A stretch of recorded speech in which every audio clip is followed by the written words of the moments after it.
காஞ்சிபுரம் மாவட்டம் புள்ளம்பாக்கத்தில் தென்னிந்திய திருச்சபை சென்னை பேராயம் CSI வாலாஜாபாத் குருசேகரம் சார்பில் இறை ஒப்படைப்பு விழா CSI சென்னை பேராய பொறுப்பு பேராயர் சர்மா நித்யானந்தன் தலைமையில் சிறப்பு அழைப்பாளர்களாக பேராய உப தலைவர் ஜெயசீலன் ஞானாதிக்கம், பேராய செயலாளர் அகஸ்டின் பிரேம்ராஜ், பேராய பொருளாளர் சாம்வேல் ஆகியோர் பங்கேற்றனர். இந்நிகழ்வில் 30 லட்சம் ரூபாய் மதிப்பீட்டில் கட்டி முடிக்கப்பட்ட CSI கிறிஸ்து நகர் ஆலயம் திறப்பு விழாவும், அதனைத் தொடர்ந்து 100க்கும் மேற்பட்ட ஏழை எளிய மக்களுக்கு வேட்டி சேலை உள்ளிட்ட நலத்திட்ட உதவிகளும் வழங்கப்பட்டது.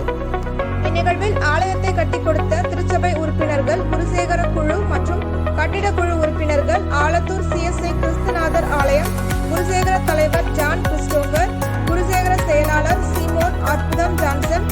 குருசேகர பொருளாளர் Peter John Selvaraj, Johnson Jebakumar, தெற்கு வட்டார தலைவர் ஜான் விக்டர் ராஜ், குருசேகர செயலாளர் ஜான் வில்சன், சபை ஊழியர் ஜெனித்குமார், குருசேகர தலைவர் ஆலிஸ் மெட்டில்டா, குருசேகர பொருளாளர் ஹென்றி பால், குருசேகர குழு உறுப்பினர்கள், மூப்பர்கள் மற்றும் இறைமக்கள் ஆகியோர் கலந்து கொண்டனர்.